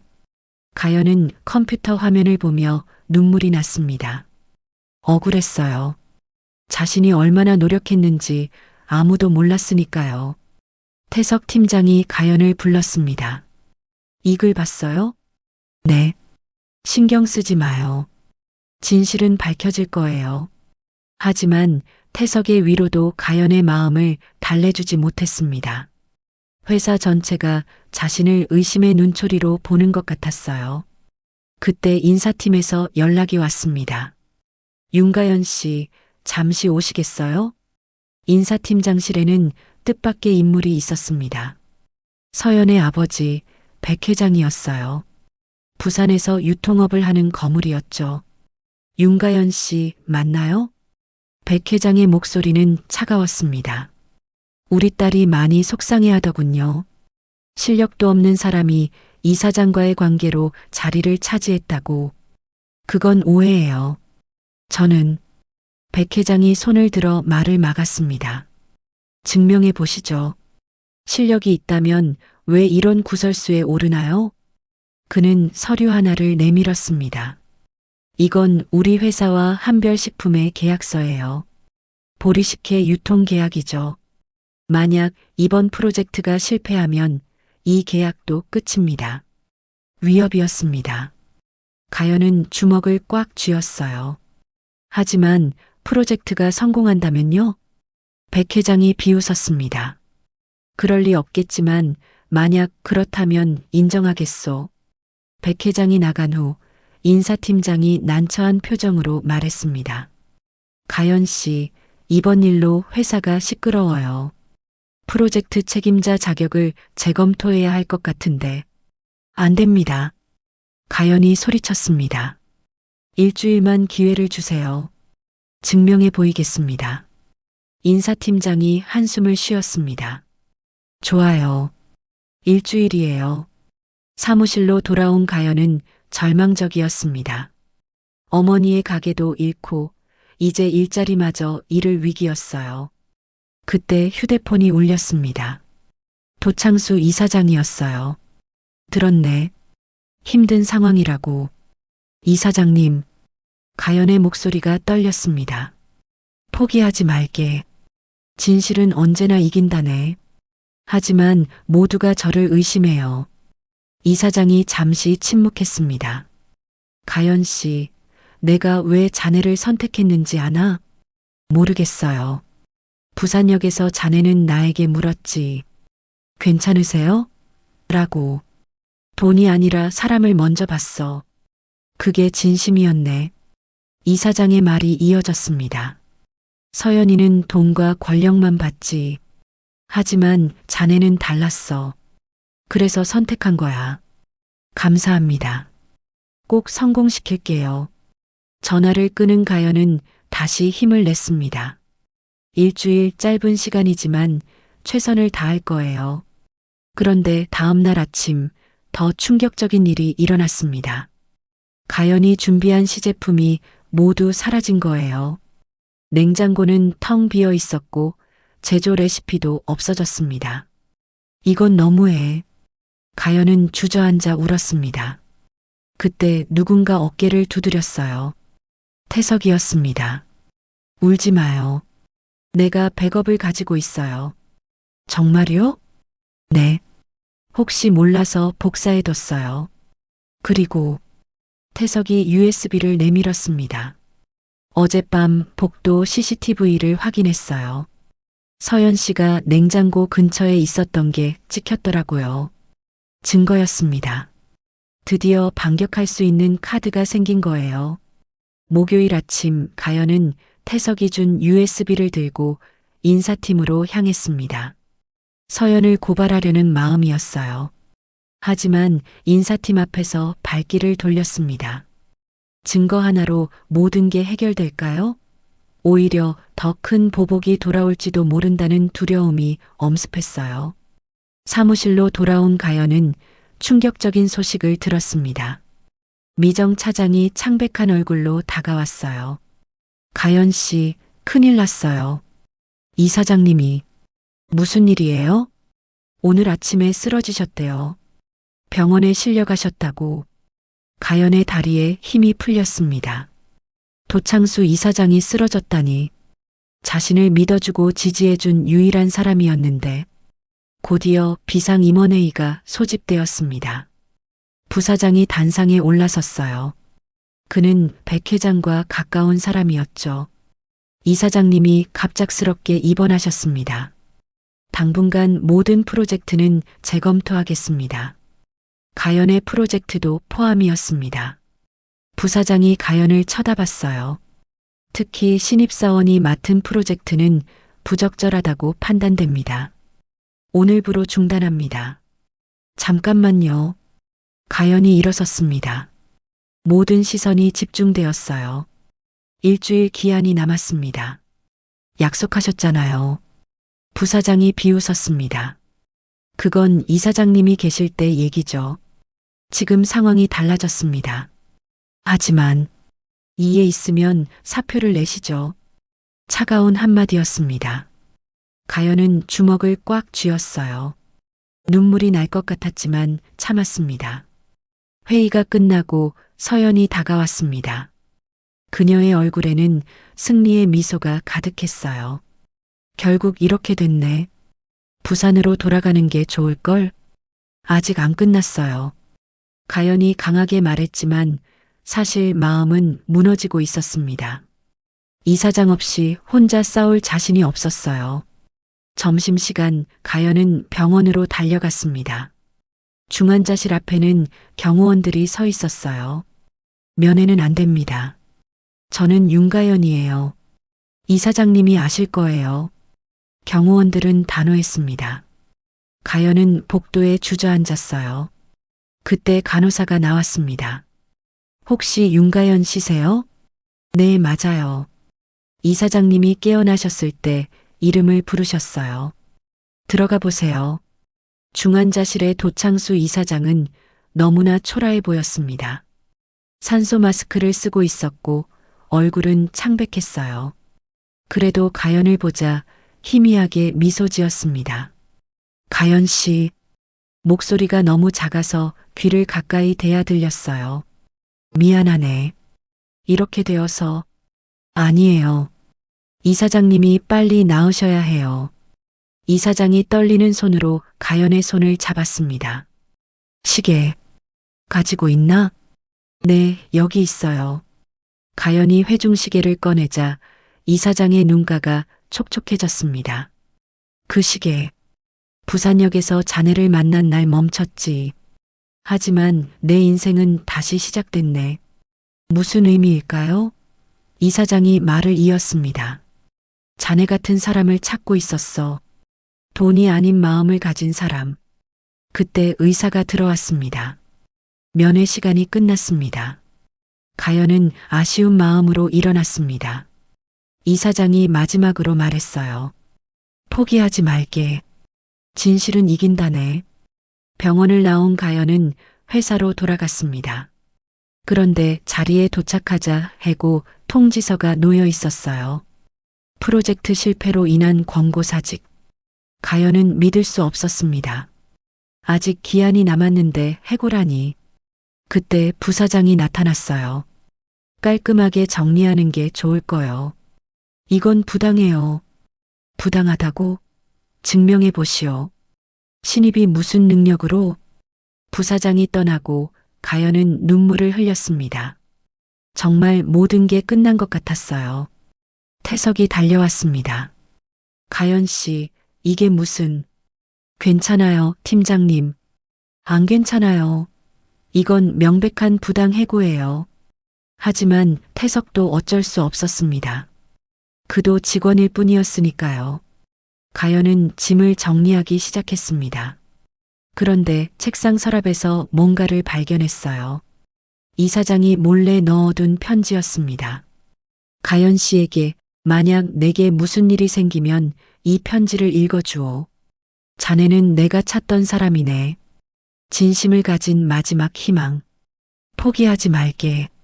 내일 오전 10시 재단 이사회가 열릴 거네. 거기서 자네 이야기를 해주게. 내가 자네를 선택한 진짜 이유를. 편지 끝에는 작은 열쇠가 테이프로 붙어 있었습니다.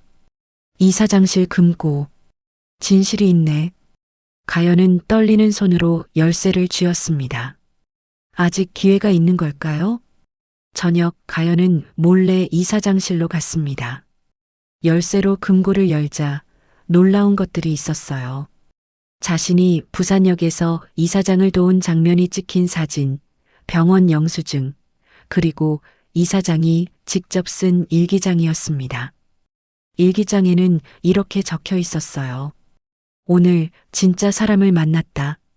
전 재산이라는 30만 원을 선뜻 내어준 젊은이. 그녀의 눈에는 계산이 없었다. 오직 선한 마음뿐. 내 자녀들은 내 죽음만 기다린다. 하지만 이 젊은이는 날 살렸다.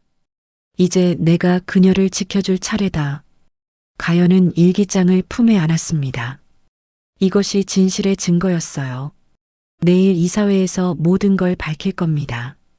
하지만 그때 뒤에서 발소리가 들렸습니다. 서연이었어요. 거기서 뭐 하는 거야? 서연이 이사장실 문가에 서서 가연을 노려봤습니다. 그녀의 손에는 휴대폰이 들려 있었어요. 경비실에 연락할까? 아니면 서연이 한 걸음 다가왔습니다. 그때 가연은 서연의 눈에서 이상한 빛을 발견했어요. 두려움이었습니다. 서연도 무언가를 숨기고 있는 것 같았죠. 서연 씨, 왜 그렇게까지 하는 거예요? 가연의 질문에 서연의 표정이 일그러졌습니다.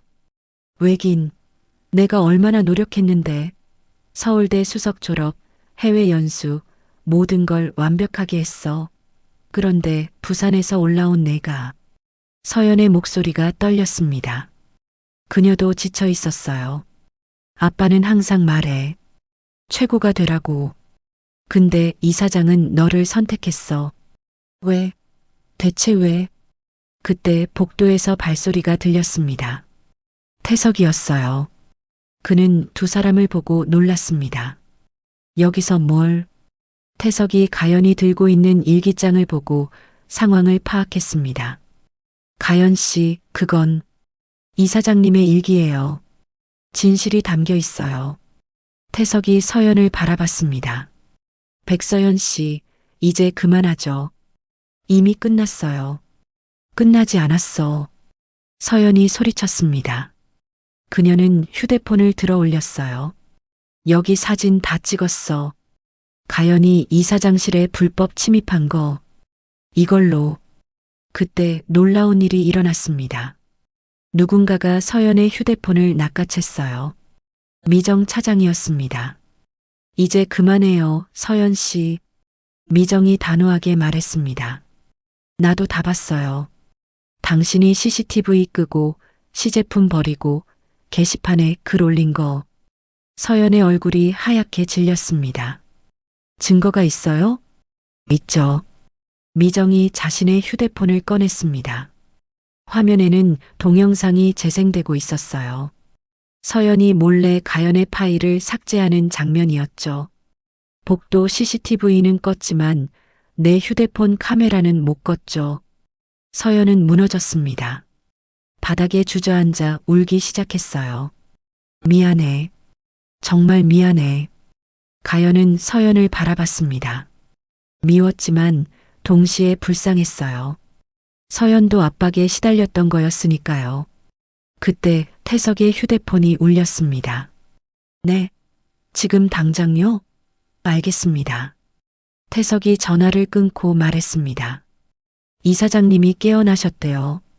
가연 씨를 찾으신다고.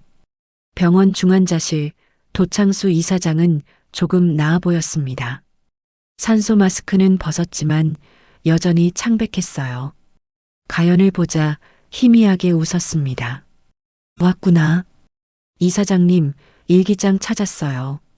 가연이 일기장을 보여주자 이사장이 고개를 끄덕였습니다.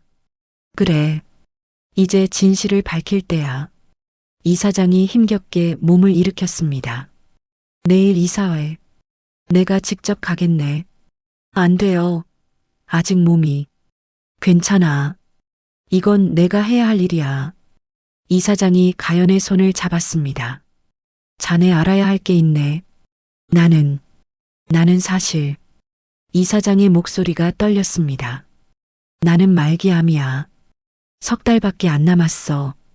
가연은 충격을 받았습니다. 3달이라니.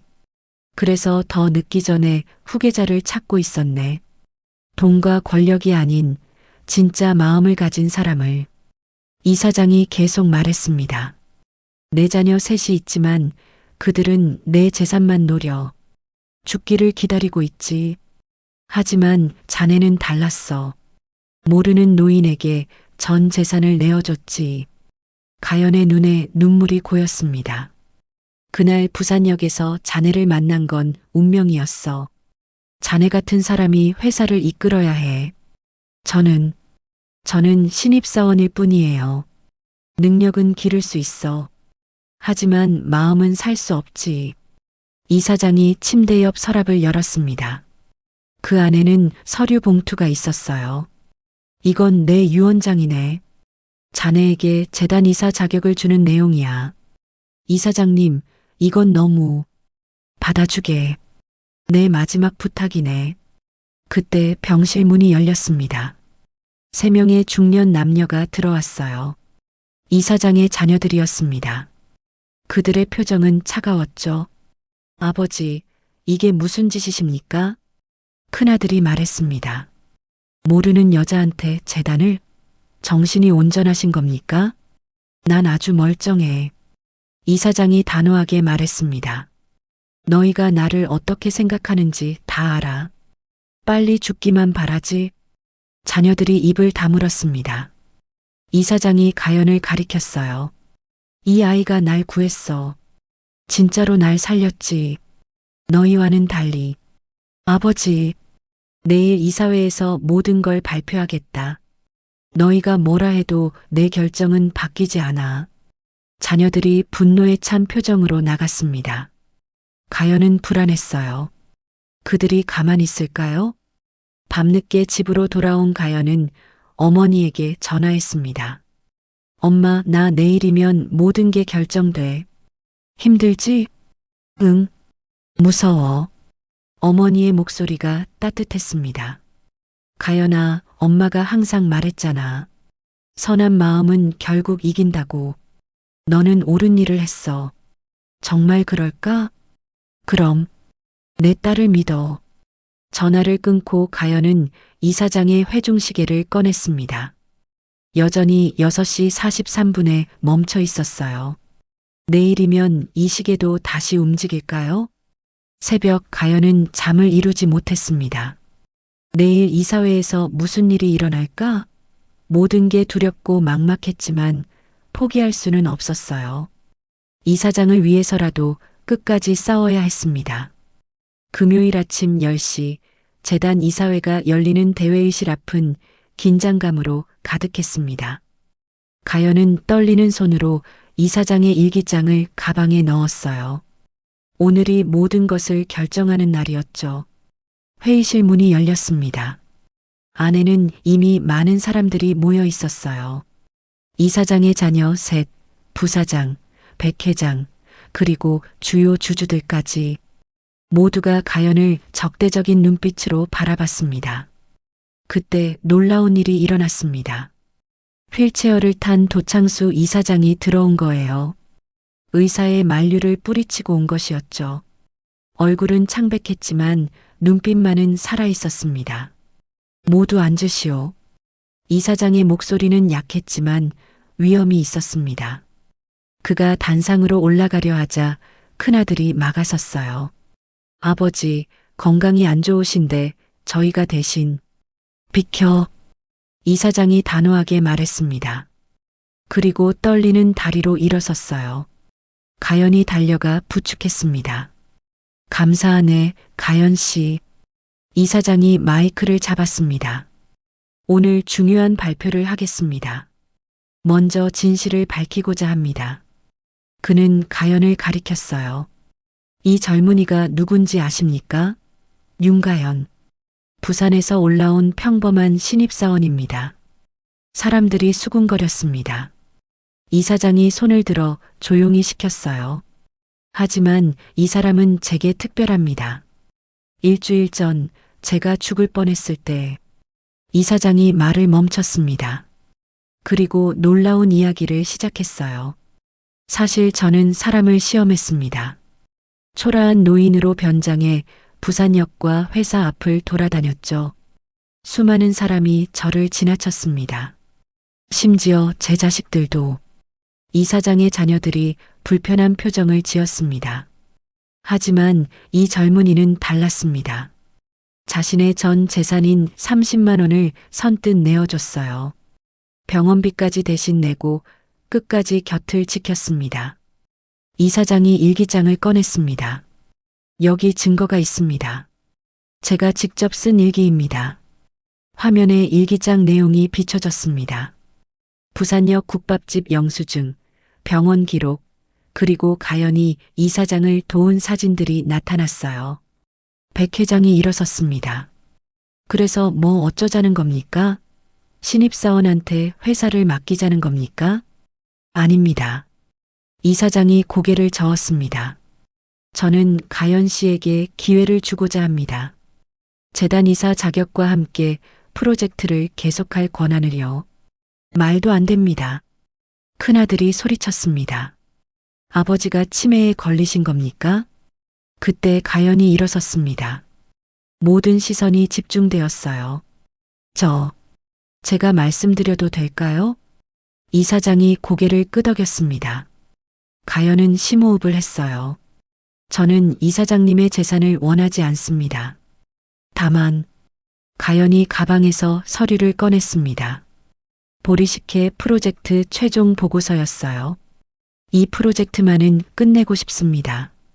일주일 동안 제가 찾은 답이 있어요. 화면에 자료가 나타났습니다. 경로당 어르신들의 인터뷰, 시장 조사 결과, 그리고 개선된 제품 시안이었죠. 단순히 제품을 파는 게 아닙니다. 어르신들과 함께 만들어가는 거예요. 이미 300명의 어르신이 참여 의사를 밝히셨습니다. 태석이 일어나 거들었습니다. 저도 증언하겠습니다. 가연 씨는 누구보다 열심히 일했고 현장의 목소리를 직접 들었습니다. 미정도 일어섰어요. 맞아요. 서연 씨의 방해에도 불구하고 끝까지 포기하지 않았어요. 그때 충격적인 일이 일어났습니다.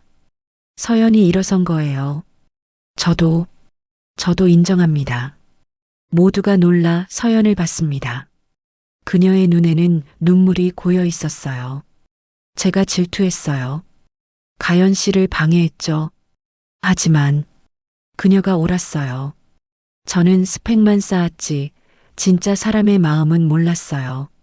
서연이 가연을 바라봤습니다. 미안해요. 정말 미안해요. 회의실이 조용해졌습니다. 그때 이사장이 다시 말했어요. 보십시오. 이것이 진짜 리더십입니다. 저까지도 인정하게 만드는 힘. 이사장이 가연에게 다가갔습니다. 가연 씨, 이제 선택하시오. 내 제안을 받아들일 건가? 가연은 망설였습니다. 그리고 결심했어요. 한 가지 조건이 있습니다. 말해보시오. 재단 이사직은 사양하겠습니다. 대신 이 프로젝트로 얻는 수익의 일부를 노인 복지에 쓰게 해주세요. 이사장의 얼굴에 미소가 번졌습니다. 역시 내 눈이 틀리지 않았어. 그가 회중시계를 꺼냈습니다. 멈춰있던 시계를 태엽을 감기 시작했어요. 그러자 놀랍게도 시계가 다시 움직이기 시작했습니다. 이 시계처럼 멈춰있던 것도 진심을 만나면 다시 움직입니다. 이사장이 시계를 가연에게 건넸습니다. 이제 자네 것이네. 시간을 잘 써주게. 그때 갑자기 이사장이 비틀거렸습니다. 그리고 쓰러졌어요. 이사장님, 구급차가 도착했을 때 이사장은 의식을 잃은 상태였습니다. 의료진이 응급처치를 하는 동안 회의실은 혼란에 빠졌어요. 이사장의 자녀들은 이 기회를 놓치지 않았습니다. 아버지가 정신이 온전하지 않으신 것 같습니다. 큰아들이 말했습니다. 이런 상태에서 내린 결정은 무효입니다. 그가 가연을 노려봤어요. 당신은 이제 아무것도 아니야. 해고 통지서대로 떠나시오. 가연은 주먹을 꽉 쥐었습니다. 이대로 끝인가? 그때 누군가 회의실로 들어왔어요. 검은 정장을 입은 변호사였습니다. 저는 이사장님의 개인 변호사입니다. 일주일 전에 작성된 공증 문서가 있습니다. 변호사가 서류를 꺼냈습니다. 이사장님이 완전히 건강하실 때 작성하신 겁니다. 윤가연 씨에게 프로젝트 정권을 위임한다는 내용입니다. 자녀들의 얼굴이 하얗게 질렸습니다. 그럴 리 없어. 조작이다. 공증 날짜와 병원 기록을 대조해 보시죠. 이사장님이 쓰러지시기 전입니다. 변호사가 또 다른 서류를 꺼냈어요. 그리고 한 가지 더. 이사장님은 간이식이 필요한 상황입니다. 모두가 숨을 삼켰습니다. 간이식이라니. 가족 중 누군가 기증을 해야 합니다. 검사를 받으실 분? 자녀들이 서로를 바라봤습니다. 아무도 나서지 않았어요. 저는 고혈압이 있어서, 저도 건강이 좋지 않아요. 출장이 있어서 당장은. 변명들이 쏟아졌습니다. 그들이 원하는 건 아버지의 재산이지 아버지의 생명이 아니었던 거예요. 그때 서연이 손을 들었습니다. 제가 검사받겠습니다. 모두가 놀라 서연을 봤어요. 그녀의 얼굴은 창백했지만 단호했습니다. 왜 내가? 백 회장이 딸을 말렸습니다. 아빠, 이게 옳은 일이에요. 제가 그동안 너무 많은 잘못을 했어요. 서연이 가연을 봤습니다. 가연 씨가 옳았어요. 돈보다 사람이 먼저라는 거 이제야 깨달았어요. 병원으로 모두 이동했습니다. 검사 결과 놀랍게도 서연의 간이 이사장과 적합했어요. 하지만 수술은 위험했습니다. 젊은 분이지만 위험 부담이 있습니다. 의사의 설명에 백 회장이 반대했습니다. 안 돼. 내 딸은 안 돼. 아빠, 제 선택이에요. 서연이 단호하게 말했습니다. 이사장님이 살아야 회사도 살아요. 그리고 서연이 가연을 봤어요. 제가 빚진 게 너무 많아요. 이렇게라도 갚고 싶어요. 수술 날이 정해졌습니다. 일주일 후였어요. 그동안 가연은 프로젝트를 계속 진행했습니다. 이사장의 위임장 덕분에 아무도 방해할 수 없었죠. 드디어 보리식혜 신제품이 출시되었습니다.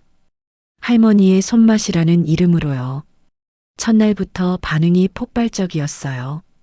이거 정말 옛날 맛이네. 속이 편해요. 우리 어머니가 좋아하실 것 같아요. 판매량은 하루 만에 1만 병을 넘었습니다. 기적이었어요. 수술 당일 가연은 병원에서 기다렸습니다. 서연과 이사장이 동시에 수술실로 들어갔어요. 5시간의 긴 수술이었습니다. 수술실 불빛이 꺼졌을 때 의사가 나왔어요. 두 분 다 무사합니다. 성공적이었어요. 모두가 안도의 한숨을 쉬었습니다. 며칠 후 이사장이 깨어났어요. 첫 마디가 인상적이었습니다. 가연 씨, 프로젝트는 성공했어요. 매출이 계속 오르고 있어요. 이사장이 희미하게 웃었습니다. 그리고 서연 씨가 알고 있네. 고마운 아이야. 이사장이 옆 병실의 서연을 바라봤어요. 사람은 변할 수 있다는 걸 보여줬네. 한 달 후 완전히 회복한 이사장이 복귀했습니다. 첫 번째로 한 일은 가연을 정식 팀장으로 임명하는 것이었어요. 자격이 충분합니다. 아니, 넘치죠. 그리고 놀라운 발표를 했습니다. 보리식회 수익의 50%는 노인복지재단에 기부합니다. 이사장이 가연을 봤어요. 자네 제안대로야. 30만 원 나눔 재단이라고 이름 지었네. 가연의 눈에 눈물이 고였습니다. 부산역에서 건넨 30만 원이 이렇게 큰 나눔이 된 거예요. 서연도 달라졌습니다. 간 기증 후 그녀는 겸손해졌어요. 가연과 진짜 동료가 되었죠. 미안했어요. 그리고 고마워요. 서연이 가연에게 진심으로 사과했습니다. 저도 배웠어요. 진짜 중요한 게 뭔지. 이사장의 자녀들도 변했습니다. 아버지가 죽을 뻔한 걸 보고 뉘우쳤어요. 비록 늦었지만 진짜 가족이 되려 노력하기 시작했죠. 가연은 어머니에게 전화했습니다. 엄마, 이제 가게 다시 시작할 수 있어요. 돈 보낼게요. 정말? 우리 딸이 해냈구나. 어머니의 목소리에 눈물이 섞여 있었어요. 엄마 말이 맞았어요. 선한 마음은 정말 돌아오네요. 1년이 지난 봄날이었습니다. 부산역 광장은 따뜻한 햇살로 가득했어요. 가연은 감회에 젖어 그곳에 서 있었습니다.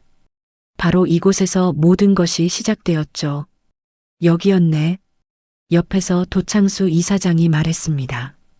완전히 회복한 그는 이제 건강해 보였어요. 정장 대신 편안한 옷차림이었죠. 1년 전 이 자리에서 자네를 만났지. 이사장이 회중시계를 꺼냈습니다. 이제 그 시계는 정확한 시간을 가리키고 있었어요. 오후 2시 정각이었습니다. 시계가 다시 움직이네요. 가연이 미소 지었습니다. 자네 덕분이야. 멈춰있던 내 인생도 다시 움직였으니까. 그들이 서 있는 곳에서 멀지 않은 곳에 새로운 간판이 보였습니다. 30만 원 나눔 식당. 노숙인과 어려운 이웃들에게 무료로 식사를 제공하는 곳이었어요. 벌써 1000명이 넘는 분들이 다녀가셨다더군. 이사장이 뿌듯한 표정으로 말했습니다. 자네가 뿌린 씨앗이 이렇게 큰 나무가 됐네. 식당 안으로 들어가니 어머니가 있었습니다. 부산에서 올라온 가연의 어머니는 이제 이곳의 자원봉사 책임자였어요. 어머, 이사장님, 가연아. 어머니가 반갑게 맞았습니다. 그녀의 얼굴에는 행복이 가득했어요. 가게를 잃었던 아픔은 이제 흔적도 없었죠. 여기서 일하니까 더 보람 있어요. 돈을 버는 것보다 나눔이 더 행복하더라고요. 점심시간이 되자 사람들이 몰려들기 시작했습니다. 노인분들, 실직자들, 그리고 어려운 처지의 가족들. 모두가 따뜻한 밥 한 끼를 먹으러 왔어요. 어서 오세요. 오늘은 보리식혜도 있어요. 가연이 직접 만든 할머니의 손맛 보리식혜였습니다. 이제는 전국적으로 유명한 제품이 되었죠.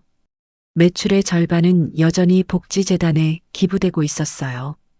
그때 익숙한 얼굴들이 들어왔습니다. 태석 팀장과 미정 차장, 그리고 서연이었어요. 그들도 정기적으로 봉사를 오고 있었죠. 우와, 오늘 손님이 많네요. 서연이 밝게 웃으며 앞치마를 둘렀습니다. 간 기증 후 그녀는 완전히 다른 사람이 되었어요. 이제는 가연의 가장 든든한 동료였죠. 가연 씨, 좋은 소식이 있어요. 태석이 다가왔습니다. 뭔데요? 우리 프로젝트가 국제식품 박람회에서 상을 받게 됐어요. 사회공헌 부문 대상이래요. 모두가 환호했습니다. 가연은 기쁘면서도 담담했어요. 상보다 중요한 건 이미 얻었으니까요. 저녁 무렵 가연은 이사장과 함께 부산역 플랫폼에 섰습니다. 서울로 돌아가는 기차를 기다리면서요. 이사장님, 궁금한 게 있어요. 뭔가? 왜 저였을까요? 그날 왜 저를 시험하신 거죠? 이사장이 잠시 침묵했습니다. 그리고 조용히 말했어요. 사실 자네가 처음은 아니었네. 여러 사람을 시험했지. 하지만 모두 실패했어. 그럼 왜 계속? 포기할 수 없었거든. 진짜 마음을 가진 사람이 어딘가 있을 거라고 믿었네. 이사장이 가연을 바라봤습니다. 그리고 드디어 만났지. 자네를. 기차가 들어왔습니다. 가연과 이사장이 탔어요. 창밖으로 부산역이 멀어져 갔습니다. 이사장님, 그런데 한 가지 더 궁금한 게 태석이 말인가? 이사장이 먼저 말했습니다. 가연이 놀라 이사장을 봤어요. 어떻게? 눈치챘네. 태석이가 자네를 좋아하는 것 같던데. 가연의 얼굴이 빨개졌습니다. 사실이었어요. 최근 태석이 조심스럽게 마음을 표현하고 있었죠. 천천히 가도 돼. 2년도 시간이 필요하니까. 이사장이 따뜻하게 웃었습니다. 서울에 도착했을 때는 밤이었습니다. 회사 건물이 보였어요. 1년 전과 같은 건물이었지만 이제는 다르게 보였습니다. 차갑지 않고 따뜻했어요. 가연 씨, 이사장이 마지막으로 말했습니다. 자네가 준 30만 원이 얼마가 됐는지 아나? 글쎄요. 값을 매길 수 없지. 왜냐하면 그건 돈이 아니라 마음이었으니까. 이사장이 회중시계를 다시 꺼냈습니다. 이 시계처럼 멈춰있던 세상을 다시 움직이게 한 거야. 그게 진짜 가치지. 가연은 고개를 끄덕였습니다. 이제 알 것 같았어요. 진짜 부자는 돈이 많은 사람이 아니라 나눌 수 있는 마음을 가진 사람이라는 걸. 다음 날 아침 한별식품 본사 앞에는 놀라운 광경이 펼쳐졌습니다. 검은 고급 세단들이 줄지어 들어오고 있었어요. 하지만 이번엔 달랐습니다. 차에서 내린 사람들은 정장을 입은 기업인들이 아니라 전국에서 온 어르신들이었어요. 감사 인사를 드리러 왔습니다. 한 할머니가 가연의 손을 잡았습니다. 덕분에 우리도 일할 수 있게 됐어요.